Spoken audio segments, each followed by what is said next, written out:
Welcome to the Encore Audio Archives YouTube channel. I'm Taper Dave, and this is my channel. I've uploaded hundreds of talks here that I've recorded at meetings in West LA, and I've also recorded conventions starting in 2013. I've got a bunch of those up. And Walt and Mary Murray, the original owners of Encore Audio Archives, started the company in the 80s, and Walt recorded Joe and Charlie's and a bunch of stuff down in Vista, California. My sobriety date is June 20th of 1994. I hope you find something you like, so please like and subscribe to my channel and comment down below. If you want to hear something that I don't have or that you don't see, I'll see that I get it. Anyways, take care and have a great day if you want to.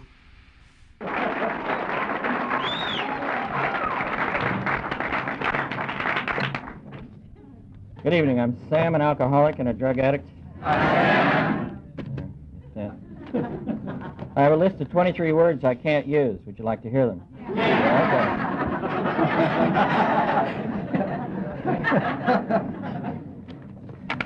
For you new people, I'd like to call your attention to the pamphlet over here, Pregnancy, Its Cause and Cure.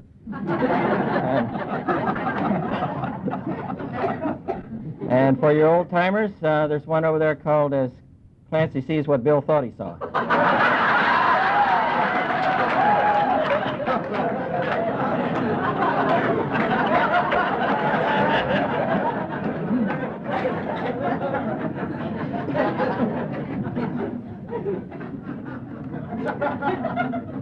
That's closer to the truth than I care to think about. I'd like to know who took my name and phone number off the men's room wall, too. I admit the measurements were exaggerated, but...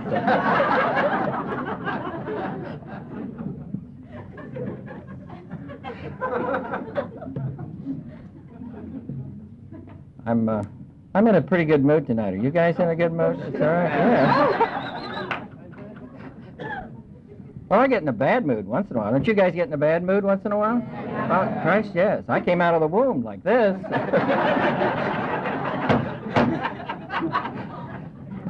A lot of days, not much has changed. I had a chance to kick a dog last week, and I did it. Well, a little son of a bitch bit me, and I don't have to take that shit. A lot of years ago, I would have handed it, here's the other leg. Go get it.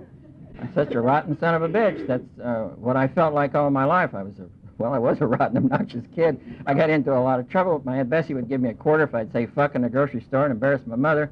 I got $1 if I said it in church.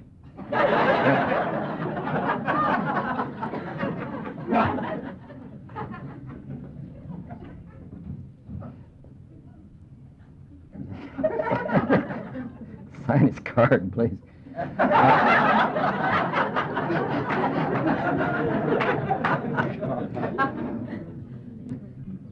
My mother sentenced me to 8 years in a Catholic school. Yeah, for the cure. And I majored in guilt with a minor in shame. It took me 2.5 years to learn to say yes, ma'am, and no, ma'am.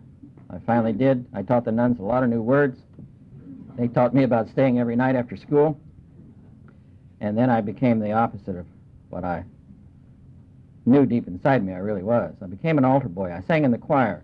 I got straight A's. I became the person they held up to those other little guilt-ridden urchins as an example of what could happen.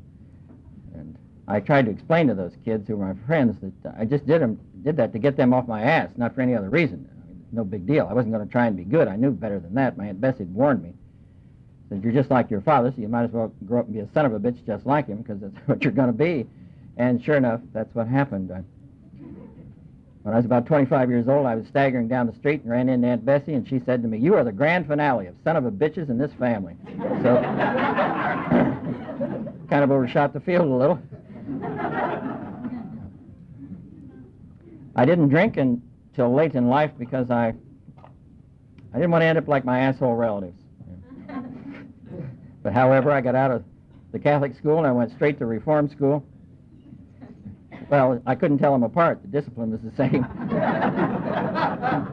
Uniforms, all that shit.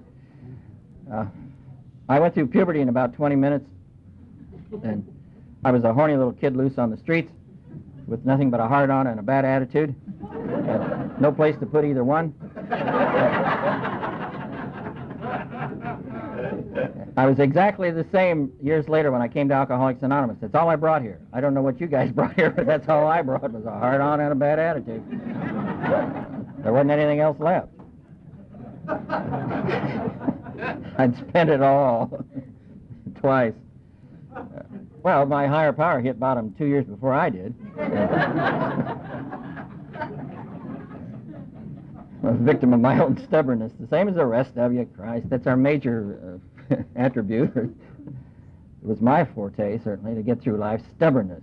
It's going to be my way. And I had a lot of vicious but accurate statements to make to people, because when I started using drugs and booze, the combination was deadly, because I bullshitted myself that amphetamines, I loved amphetamines, that they would enhance my intelligence, and of course, all they did was speed up my mouth.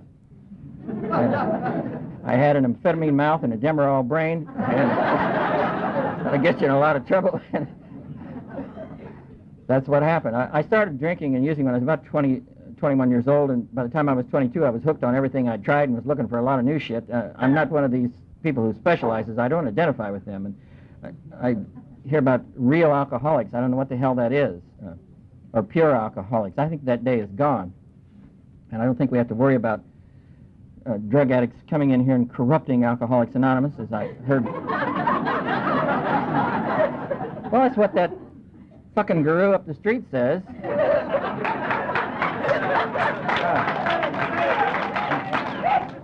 Come on, drug addicts can't get across the street without don't walk signs, and they're going to come in here and corrupt it. You can't do that. Well, that's what I was. I was a one-celled animal when I was on dope. I surrounded my food and moved on. When I wanted to have sex, I screwed myself. That's what dope fiends do. I don't know how you people used. I was not into that social end of things. I've heard about it. I drank and used one hell of a lot. By the time I was 25 years old, I was in a lot of trouble. And I had already been in the penitentiary and out. I'd been married, and she was gone, married a nice guy after she got rid of me. Moved to Pittsburgh, wherever that is. And, well, I didn't know. What did you... I'm a lower companion. Have you figured that out? I just started at the bottom and laid there. I didn't go anyplace. You hear that part in Chapter 5 where it says, we stood at the turning point? I lay at the turning point. I didn't stand there. If there'd been a motel, I'd moved in. I'd be there yet, the fucking turning point. Good thing I got kicked out. I wouldn't be here. Some people saved my life and didn't even know it. Anyway, I screwed around for as many years as I possibly could, and then a couple of years longer. I hung around a lot of Italians because I thought they were gangsters, and they weren't. They were just Italians.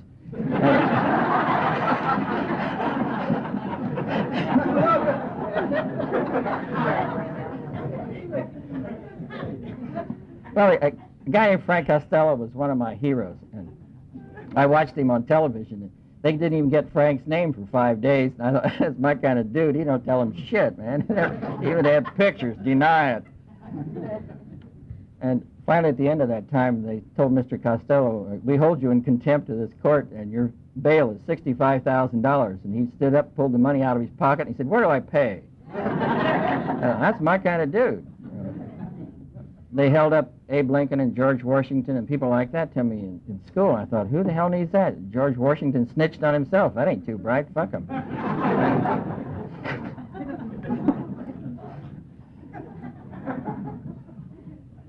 Anyway, I was a witness to a killing, and I knew how to be an alive witness.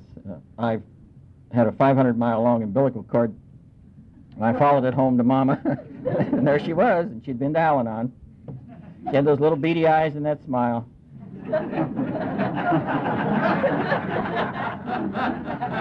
She got me up against the wall and released me.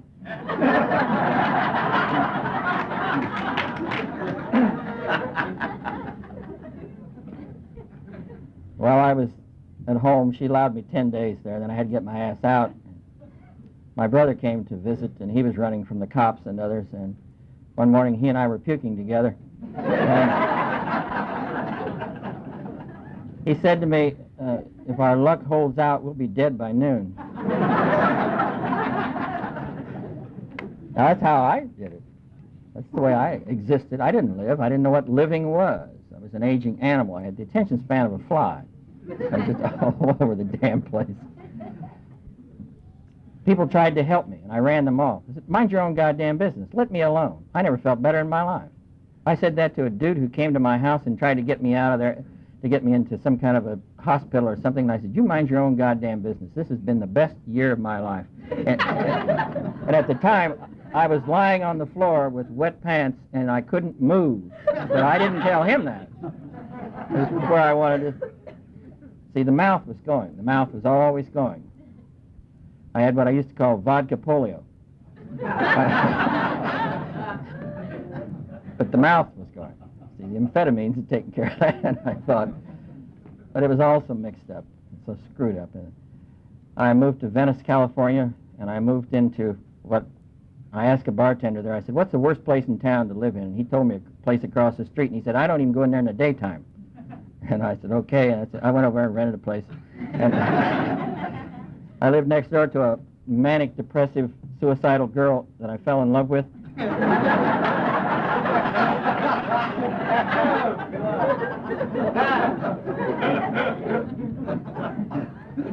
She would come home every night from work, brush her teeth, turn on the gas, and go to bed.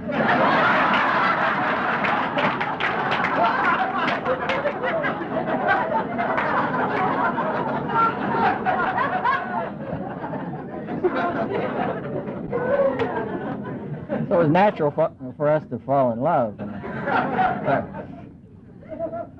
I loved the way she rationalized and blamed everybody else on things. She had a boyfriend she wanted to get rid of, so she was going to shoot him. Good way to get rid of him. He had taken the bullets out of the gun, and she's pulling the trigger, and she's saying to him, you son of a bitch, it's your fault. You've made a killer out of a nice girl like me. I thought, yeah, bastard, look what he'd done to her. That's always the way I blamed everybody else. It was always their fault. The fastest gun in the West. It's your fault. Damn, it was quick. Because it never occurred to me to take the responsibility for my own actions. I really wanted to blame everything on everybody else, and I did. Blamed it on my family. I spent a lot of years screaming and yelling in group therapy. I've been to all kinds of therapy, nude therapy, up yours therapy, primal screams, anal screams, all of it.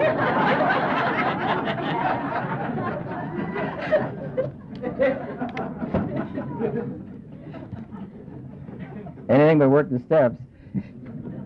That's what it boiled down to. I blamed it. No matter what it was, I had somebody picked out to blame it on. And I did a lot of things with half-truths. You know.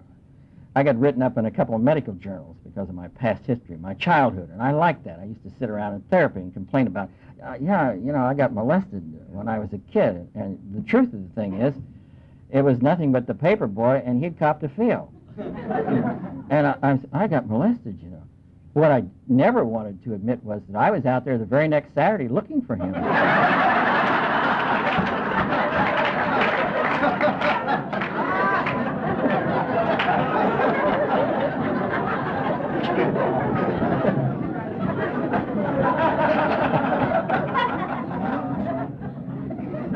Well, I liked what had happened and decided to give me 50 cents.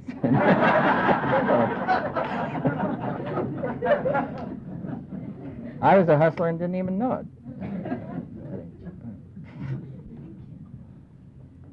Anyway, I knew a dude that had been to Alcoholics Anonymous, and he's the rottenest son of a bitch I ever met. And he stayed sober, and I couldn't figure out how or why he was staying sober, because he was on parole, and I thought, well, I know why he's doing that. He got off parole, and he's still going to these damn meetings, and he's staying sober. And I thought, well, he's the treasurer. He's stealing the money here. And I didn't know AA was broke. But he suggested that I go to Alcoholics Anonymous, and he said to me, quit smoking that goddamn marijuana before you go over there, too, so you're liable to hear something, maybe, if that happens.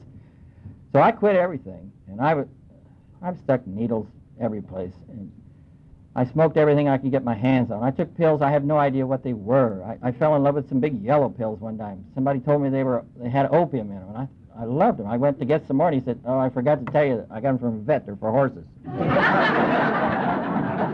I didn't care. Well, it might work. Anything to blot out that goddamn reality that I had detested all of my life. And I was so full of shame for everything. I blushed when you said something that was embarrassing. Incredible. I was an animal, loose on the streets. And so this was the mess that I brought to Alcoholics Anonymous. First meeting I went to, I heard a woman sharing, and she said she wet her pants twice and came to AA. I thought, God damn, wait till they find out what I've done. So I didn't like what I heard there, and I said I had a slight problem with the bottle. They didn't talk about dope. I didn't talk about dope. That lasted 10 days. I smoked a joint. I got thirsty. I drank. I got drowsy. I took some amphetamines. A natural progression. That lasted a week. I knew that I was a lower companion, and I knew that someplace in Los Angeles there had to be lower companion groups, and I quit one more time, and I went back to a club that used to be right up the street here, and I asked a dude, where the hell's a lower companion meeting? He said, come on, I've got one for you. It's right over here on the corner of Pico and Alvarado, and the name of the group was The End of the Line. And that sucker was the end of the line. They had another one up the street on Vermont. It's called the Bar None.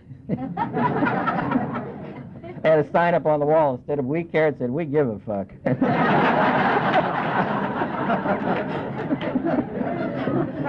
I could understand that. I went to this first lower companion meeting, and I kind of fell in love with a lot of the people there. I liked the fact that they didn't read much. The chairman pounded the gavel down, and he just threw the book over in the corner. He said, we don't read that shit here. He said, there's no traditions here. It's every man for himself.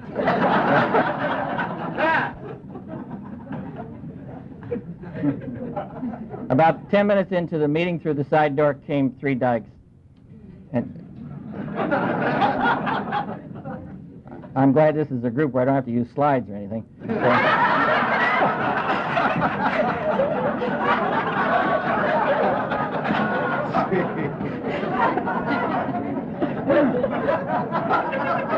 You'd be surprised what goes on in the East where I live. My God.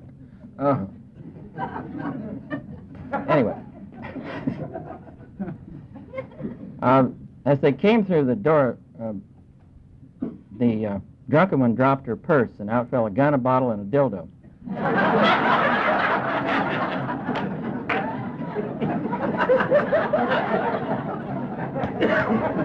So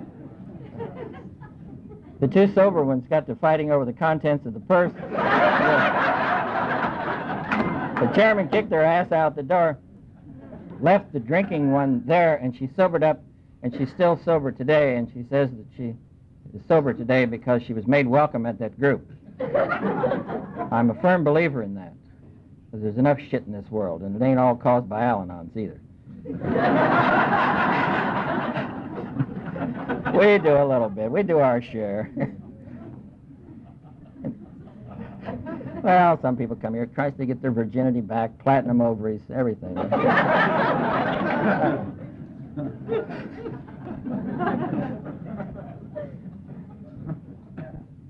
That girl that I met that day, she's one of the kindest human beings I've ever met in my life. And she was very upfront from the beginning, and that was in a day when that sort of thing just didn't happen. She shook hands with me and said, "Hi, I'm Aggie the Dyke." And it's fairly obvious, 6'2", flat top haircut, and a tattoo over here of a woman with a dick. On this arm, a Harley motor, so fairly obvious. She still makes 12-step calls. She still makes coffee at a group in West Covina. Whoops, anonymity. She's one of the most wonderful human beings I've ever met. We're still friends today, and I like the continuity of that. I'm the type of person that moved in the middle of the night after I'd lived in a place for about 3 days, and everything was in 2 brown paper bags, and one of them was stolen. And that's it. I moved. Again, I changed my name. See, Sam isn't my real name. I'm here under false pretenses. I came into AA, and I wasn't going to tell anybody anything, so I told them my name was Sam. It's not my real name. My real name is Bill. So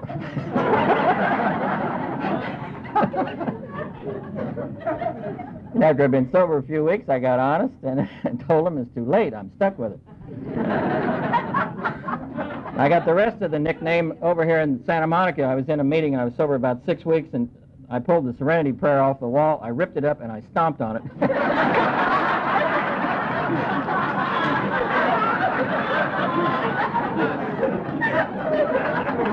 I just kicked the damn thing. I said, this fucking thing doesn't work, and I walked out the door. When I went out the door, it was the inevitable little old lady sitting there with her knitting needles, and she said, why, there goes Serenity Sam. Got stuck with that thing. I hated that woman for a lot of reasons. You keep running into people that deserve to be resented the rest of their natural life. Have you noticed that? They're around. She would always say to me, you know, when I die, I'm going to the big meeting in the sky. All right. Sit around the big coffee pot. Talk to the big boy upstairs. And I'm like, shit, I don't like the meetings here. I ain't going over there. Going straight to the big liquor store and then to the big drunk tank. Stay with my friends.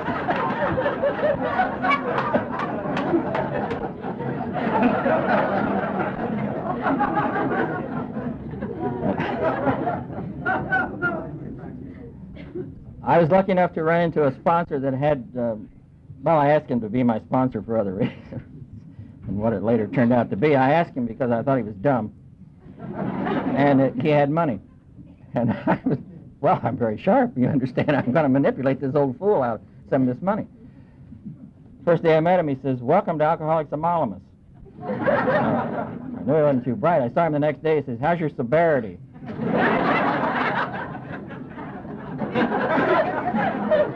So I asked him to be my sponsor. What I didn't know was that he had bullshit filters in his ears, which is a sponsor requirement.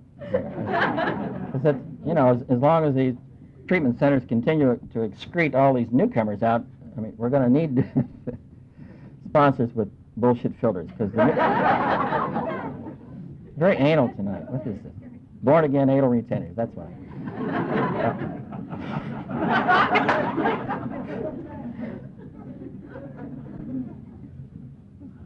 He saved my life by telling me the truth, and I sober a little while longer, and I began to my intellectualism returned. Jesus, I always read book reviews. I never read books. I didn't have time for that shit. I'm in a hurry here.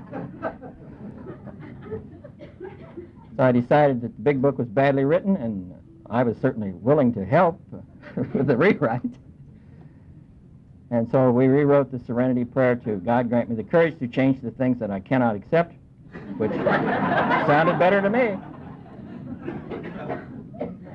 I asked my sponsor about live and let live. I said, what does that mean? He said, it means mind your own goddamn business, punk. I can understand that. I said, what about think, think, think? He said, in your case, it's with what? So, wait till you've been sober a year, then try it. So, he saved my life many times. After I'd been sober a little while longer, I began to have some success financially because I wasn't paying out all that money for that shit I had to use. I bought myself a Cadillac convertible, and I pulled it up in front of the Venice AA meeting where you had to walk over it, under it, or through it to get into the meeting. Let them know who that belonged to. I walked inside, and there was a newcomer talking to my sponsor, and I've been yelling loudly about getting a new Cadillac, a new car. This newcomer says to my sponsor, what kind of a car did Sam get? My sponsor said, he got a green one. I said, it's a Cadillac convertible, you old fool. He said, come here, punk. So there's two kinds of cars, those that run and those that don't run. Have you got that? Okay. He saved my life by telling me truths like that. So many times I'd call him an old wet-brained bastard and just give up on him. And he'd stop me. He'd say, wait a minute. He said, did you hear that noise? I'd say, what noise? He'd say, I heard your mind close.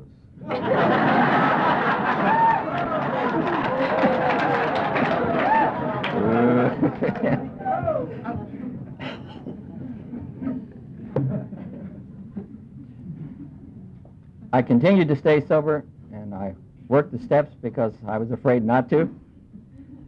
I worked them again because I wanted to, because by that time I'd found something here that I wanted, and I wanted more of it.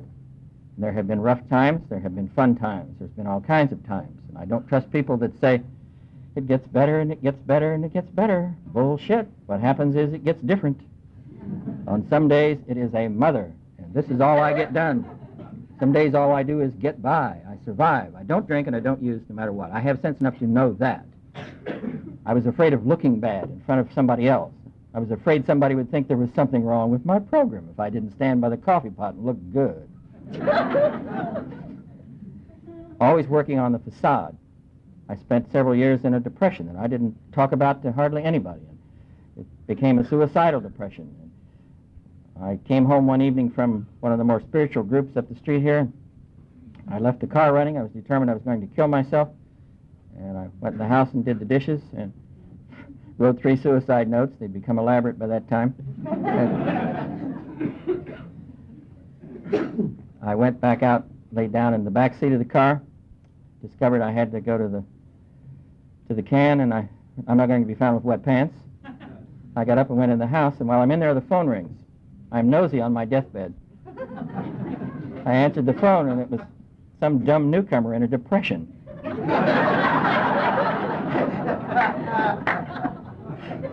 Interrupting my suicide attempt. And naturally, I had to tell him how good I felt. Because I'd been sober a lot of years at the time. I didn't want him to think there was something wrong with my program.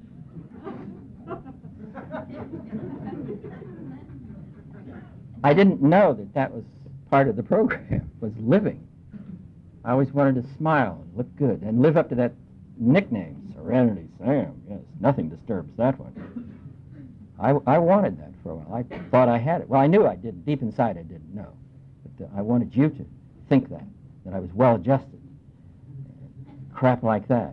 And I don't trust people that don't have mental breakdowns twice a year.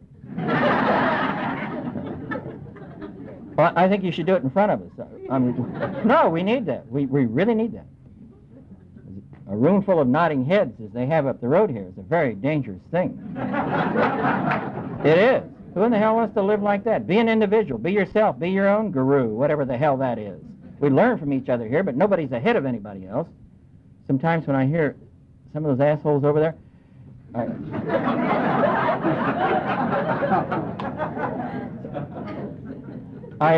I'm reminded of a movie called Animal Farm, in which a dude was up here at the podium talking, and he says, "We're all equal here. However, I'm more equal than you."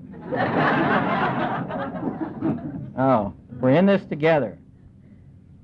Nobody's ahead of anybody else here. We are in this together. I still have to work those damn steps. I haven't reached that advanced stage of sobriety where I have an autographed picture of Bill Wilson in the nude. Going to keep me sober the rest of my life. Still have to work the steps, and I don't want it any other way. I don't want to buy things. I had ideas about that. I used to hear a dude up the road here. He's one of the richest men in this town, and he used to say that he went into a lot of treatment centers, and he'd bang his fist down on the counter and say, "Give me the best sobriety money can buy." And he meant it. Says, then I came here to one of these dumb meetings and bought a book for $4. I've been sober ever since. What happened? I'm not trying to say we got the corner on the market, but I think we got the best place to go. If you're an alcoholic or a dope fiend or a borderline Al-Anon or whatever the hell you want to call yourself, come on in here and use this thing.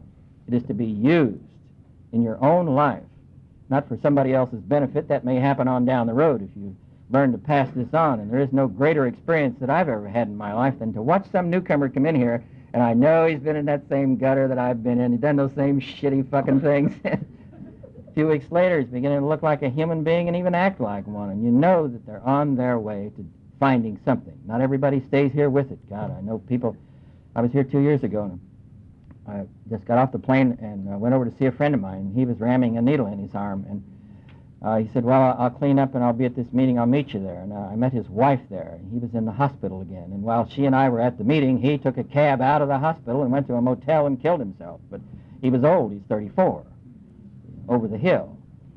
Jesus, we see that sort of thing. We're the luckiest people in the world, those of us that are in this room tonight. You're on your way to living, experiencing. Whoops. Oh. I knew Clancy would get me.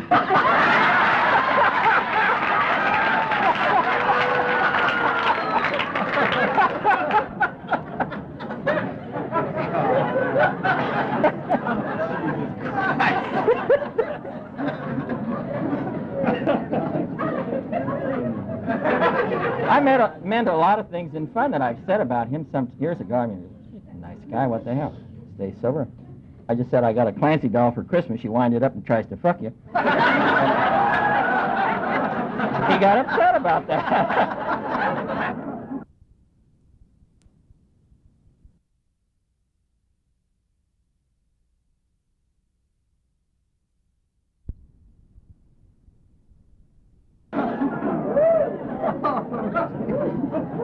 No sense of humor over there.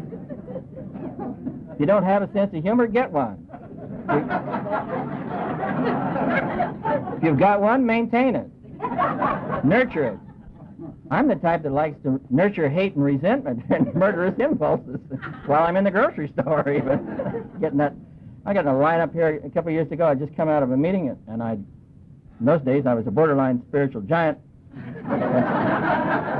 Just had my name put in the yellow pages under higher powers. In this damn checkout line up the street here, and I was sending out such spiritual vibes that, I could knock an Al-Anon down at 20 feet. I kept wondering why the people in the line didn't feel my vibes that I was sending out. That line moved slower and slower and slower. Then I reverted to what I'm really like. I thought, if these son of a bitches knew that there was an alcoholic, a dope fiend, and a potential killer in this line, they'd get the fuck out of my way. And that's what... Sorry to interrupt your viewing. Taper Dave here. Just wanted to take a second to ask you to like and subscribe to my channel. Let me know if you like what you're listening. I've got some very good talks here, and this one's a great one. Just curious, do you think this is better than Zoom? Tell me what you think. That's why I need meetings.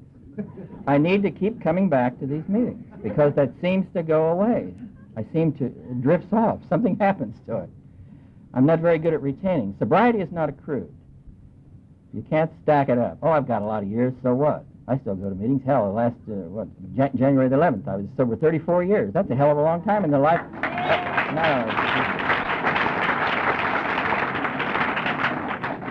It's a hell of a long time in the life of a human being, but in the life of an alcoholic and a dope fiend, it's a fucking eternity if you don't find something here. I mean, you got to. It's the law. I don't want it any other way than what I found right here. I want to continue to change and to grow and to go with the times. And I'm sick to death of some old fools around here that say, well, AA was better in the 50s, This is 1991, the last I heard. Let's make it the best we can right now. What's wrong with that? Yeah, let's have a good time now. Bill Wilson wasn't God, any of that shit. He was just another human being, another horny kid with a bad attitude.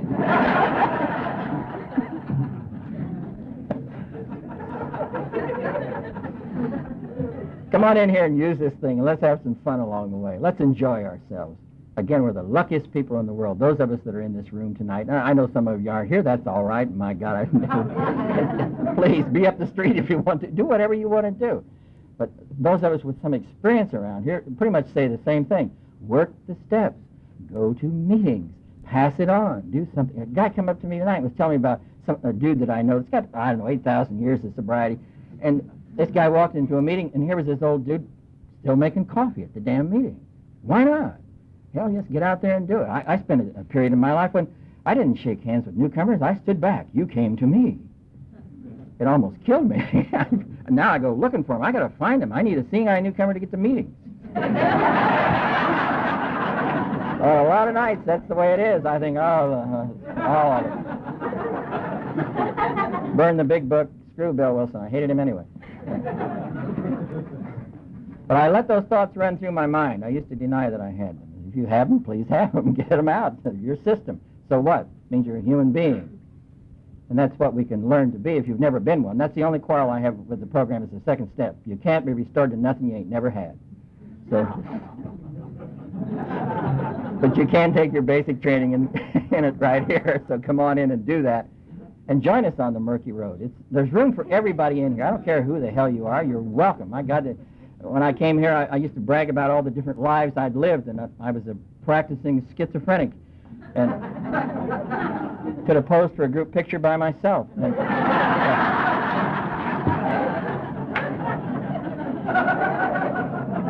the sponsor with the bullshit filters to the rescue again. He said, well, all of you are going to have to work the steps.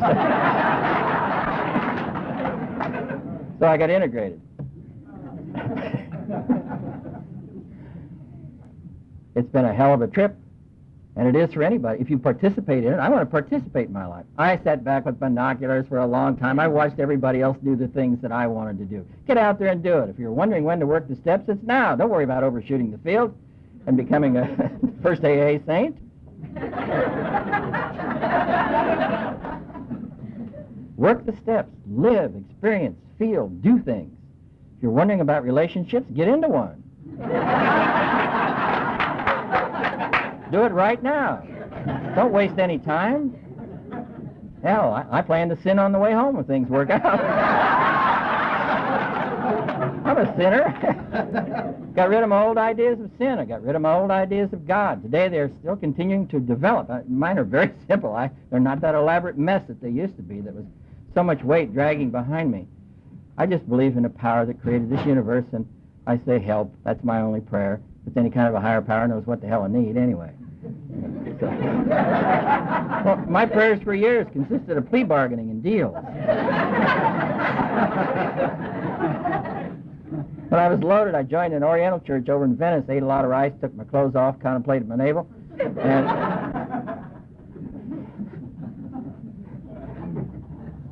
I bought a prayer wheel. I put an electric motor on it. I had no idea what prayer was.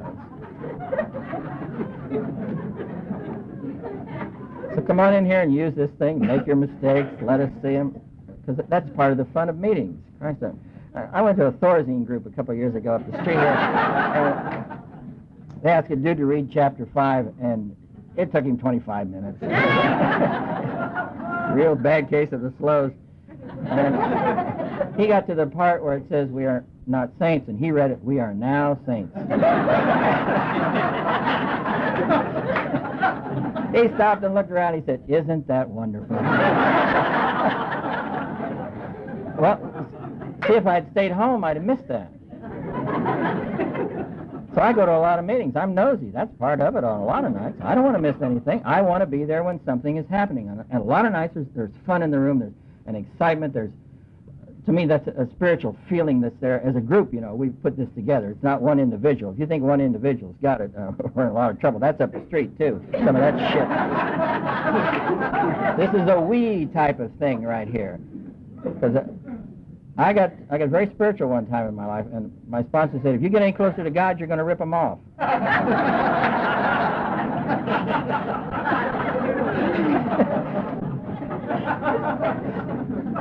You can't give away what you haven't got, but you can sell it.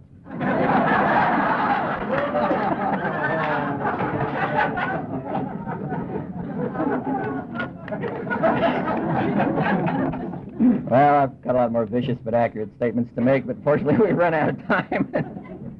If you can't say it in 35, 40 minutes, you can't say it anyway, because the message is don't drink and go to meetings and have a little fun along the way. And when you have rough times, give it hell, do it that. Just, do something. Don't deny it. Let it out. Don't worry about you looking bad or some of that shit. What you say is what there is. And I like that. And if anybody has a direct question to me, I have a direct answer, and that's freedom, and that's the thing I always wanted, and I was always looking for, and all those hustled prescriptions and all those bottles and all those beds I crawled into when I had no idea what the hell was going on and which way was up. And I don't live like that anymore. I'm a human being, and I'm alive, and I can tell you tonight that I'm Sam, and that I'm for real, and this is only possible because I'm a member of Alcoholics Anonymous, and not for any other reason. That's it. Yeah.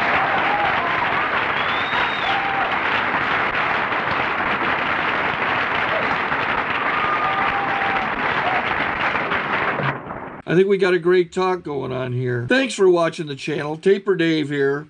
Just curious, do you think this is better than Zoom? Okay, this is how I prepare my drone for launching.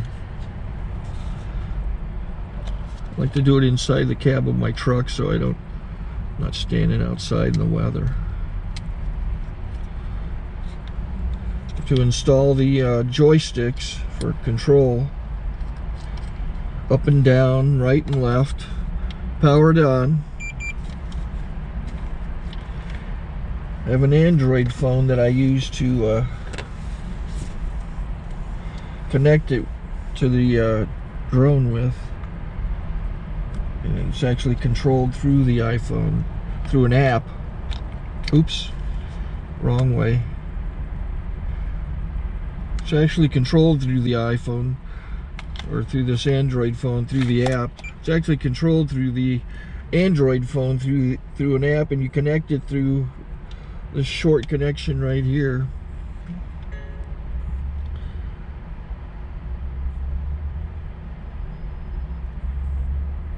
Remote control connected.